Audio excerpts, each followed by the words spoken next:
Assalamu alaikum. Welcome dear students. So we were at the vector triple product. In the screen you can see. और मैंने आपको explain किया था कि तीन वेक्टर्स अगर ए बी और सी नॉन ज़ीरो वेक्टर्स हों तो उनका A cross bracket start B cross C किस तरह से निकाला जा सकता है। और आप देख सकते हैं कि मैंने आपको बताया था जो बी क्रॉस सी है उसको पहले हम फाइंड कर लेंगे, जो आंसर आएगा उसका फिर हमने क्रॉस प्रोडक्ट लेना है ए के साथ। मतलब बज़ाहिर तो ये चीज़ यही कह रही, लेकिन अभी हम नीचे देखेंगे कि ये डेफिनेशन ये किसके बराबर होता है। इसको अगर हम एक्सपैंड करना चाहें तो ये किस तरह से एक्सपैंड हो सकता है। और इसे ज्योमेट्रिकली अंडरस्टैंड करना हो तो हम यहाँ पे देख सकते हैं कि हमारे पास जो से हैं किस तरीके से तीन वेक्टर्स को आपस में उसने ज्योमेट्रिकली रिप्रेजेंट किया हुआ है। तो इन द स्क्रीन आप देखें, सबसे पहले हमारे पास ये वेक्टर ए था, ये वेक्टर उसने एक नीचे बी रिप्रेजेंट किया हुआ, ये उसने वेक्टर सी। आपको पता है कि जो ए क्रॉस बी क्रॉस सी होगा तो वो डेफिनेटली स्पेस में लाई करेगा। वो बी और सी की जो प्लेन होगी, इन दोनों की जो प्लेन होगी बी और सी की, उस प्लेन के परपेंडिकुलर होगा, यानी वो स्पेस में चला जाएगा, थ्री डिमेंशनल हो जाएगा बी क्रॉस सी। अब बी क्रॉस सी के बाद जब हम इस ए के साथ इस वाले के साथ इस बी क्रॉस सी का इस ए के साथ जब हम लेंगे तो इस वेक्टर ए और इस वेक्टर बी क्रॉस सी के जो परपेंडिकुलर प्लेन बनेंगे, यानी कि अब ये चारों अगर वो तीनों का एज अ होल देखें तो ये चौथा वेक्टर आ रहा है। तो ये आप समझ लें कि जैसे स्पेस टाइम रिलेटिविटी होती है, फोर्थ डिमेंशनल स्पेस में हम चले गए हैं। आपको ये 2D जो पेज बना हुआ है इसके ऊपर तो ऐसे लग रहा है कि शायद ये सारा कुछ प्लेन नहीं है, but you very well know कि ये प्लेन के अंदर नहीं है। इनफैक्ट हम ये फोर्थ डिमेंशनल स्पेस में चले गए हैं। तो let's come towards its definition.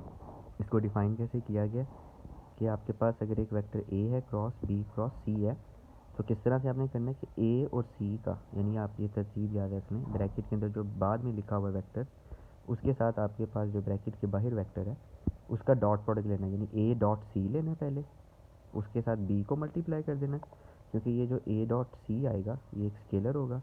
इस स्केलर नंबर को हम इस वेक्टर बी के साथ बहुत इजीली मल्टीप्लाई कर सकते हैं। उसमें से आपने माइनस करना है ए डॉट बी को, वो भी एक नंबर आएगा, और उसका जो सा है वेक्टर सी के साथ फिर जब हम मल्टीप्लाई करेंगे तो वो भी एक वेक्टर आएगा। तो right hand side sorry left hand side हमें ये डिपिक्ट कर रही है कि ये एक वेक्टर क्वांटिटी है, and so is the right hand side. कि राइट हैंड साइड पे भी ये पूरा एक वेक्टर है। ए डॉट सी स्केलर हो गया, और जब बी के साथ मल्टीप्लाई किया तो scalar multiple of a vector is a vector, minus a dot b हमारे पास एक अगेन स्केलर क्वांटिटी आ गई, और उसको जब सी वेक्टर के साथ मल्टीप्लाई किया तो scalar multiply by a vector, scalar multiplication, ये भी एक वेक्टर आ गया। तो एक वेक्टर माइनस एक वेक्टर, ये भी एक वेक्टर आ गया। तो लेफ्ट हैंड साइड भी एक वेक्टर है। तो यहाँ से हमारे पास इसकी एनालिटिकल जो है वो एक्सप्लेनेशन हो रही है कि दोनों साइड हमारे पास वेक्टर क्वांटिटीज़ हैं। एक इसको रट्टे के तौर पर याद रखने के लिए आप देख लें किस तरह से है कि अगर ब्रैकेट इस तरह से लगी हुई है बाद में, तो पहले हमने ब्रैकेट में जो दूसरी क्वांटिटी है उसका डॉट प्रोडक्ट लेना है और उसको बी के साथ मल्टीप्लाई कराना है, ठीक है। एंड देन माइनस करना है उसमें से आपने जो ब्रैकेट की फर्स्ट क्वांटिटी है, यानी कि जो पहले लिखी हुई है, उसके डॉट प्रोडक्ट को दूसरे वेक्टर के साथ।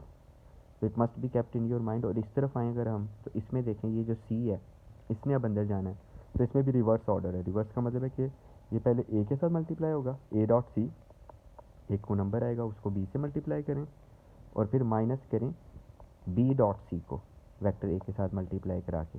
तो ये अपने पैटर्न और तरतीब याद रखनी है, इट्स वेरी इंपॉर्टेंट।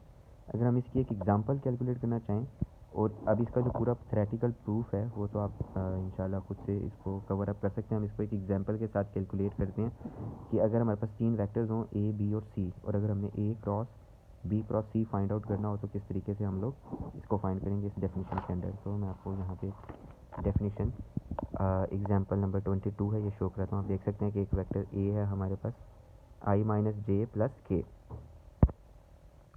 और एक दूसरा वेक्टर है हमारे पास B which is 2i plus J minus 2 K. 3D के अंदर तीनों वेक्टर्स लिए हुए हैं, और सी लिया हुआ है माइनस आई प्लस 2j माइनस के। और इसमें दो चीज़ें फाइंड करनी है। ब्रैकेट आप देख सकते हैं कि उसका हेर फेर है, और ये शो कर रहा है कि ब्रैकेट्स में जो एसोसिएटिव प्रॉपर्टी है तीन वेक्टर्स के वेक्टर ट्रिपल प्रोडक्ट में एसोसिएटिव लॉ होल्ड नहीं करेगा। डेफिनेटली बी क्रॉस सी को हमने पहले सॉल्व आउट, मतलब इनकी डेफिनेशंस में ही आप देख सकते हैं दोनों की डेफिनेशंस डिफरेंट हैं, तो इनके आंसर्स भी डिफरेंट आएंगे। तो let us compute with the help of definition. A cross B cross C है, इसका फार्मूला था कि ए वाले ए ने जो बाहर वेक्टर है इसको हमने पहले सी के साथ, इस सी के साथ डॉट प्रोडक्ट लेना है, डेफिनेटली। और फिर हमने इस ए का बी के साथ भी डॉट प्रोडक्ट लेना है, जो कि आप लेफ्ट राइट हैंड साइड पे देख सकते हैं, ये ए डॉट सी है और यहाँ पे हमारे पास ए डॉट बी है। तो पहले हम इन दोनों को कैलकुलेट कर लेते हैं। ए डॉट सी कैलकुलेट किया तो ए को ए डॉट सी किया तो एक नंबर -4 आ गया। उसके बाद उसने ये वाला कंपोनेंट ए डॉट सी एक नंबर आ गया -4, उसको वेक्टर बी के साथ मल्टीप्लाई किया, स्केलर मल्टीपल, तो -4 वेक्टर बी के हर कंपोनेंट के साथ मल्टीप्लाई हो जाएगा, -8 आए, -4j + 8k। तो ये जो हमारे पास एक पार्ट आ गया इसकी राइट हैंड साइड में से। अब दूसरा पार्ट है हमारे पास A dot B. A dot B calculate करेंगे तो ये पूरा वेक्टर ए है, डॉट ये पूरा वेक्टर बी है। तो इन दोनों को भी हम कंपोनेंट वाइज डॉट प्रोडक्ट का, यहाँ पे एक एग्जांपल भी हमारे पास कोट हो रही है, कंपोनेंट वाइज हम जानते हैं डॉट प्रोडक्ट को कैलकुलेट करते हैं। We have learned this in the previous classes. I dot 2i is equal to 2 -j plus j dot j is equal to -1 and plus k dot -2k that is -2, इनको calculate किया तो -1। और ए dot B को C vector के साथ multiply किया तो -1 को हमने सी वेक्टर के साथ -i + 2j - k के साथ किया तो i - 2j + k आ गया।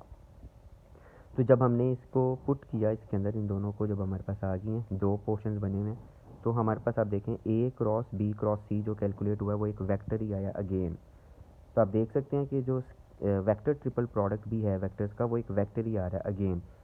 And as I have already mentioned कि ये एक 4th डिमेंशनल स्पेस में वेक्टर चला गया, 4th डिमेंशनल में चला गया, लेकिन इसके स्टिल 3 कंपोनेंट्स हैं, -i -2j + 7k। और जैसा कि मैंने आपको बताया कि इनमें एसोसिएटिव प्रॉपर्टी होल्ड नहीं करती है। ब्रैकेट्स का अगर हम यहाँ पे हेर फेर करते हैं, पहले ब्रैकेट आपके पास बी क्रॉस सी के साथ, अब यहाँ पे ब्रैकेट आपके पास ए क्रॉस बी के साथ है। इसमें जो रिटर्न वेक्टर्स हैं ए बी सी, उनका पैटर्न या उनका ऑर्डर डिस्टर्ब नहीं हुआ, बल्कि ब्रैकेट्स का जो ऑर्डर है वो जस्ट डिस्टर्ब किया।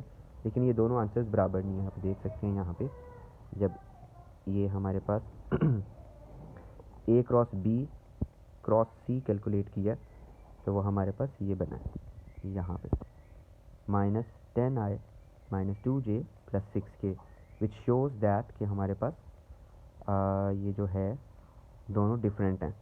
ब्रैकेट के हेर फेर से एसोसिएटिव प्रॉपर्टी हमारे पास वेक्टर ट्रिपल प्रोडक्ट में 3 वेक्टर्स के लिए होल्ड नहीं कर रही।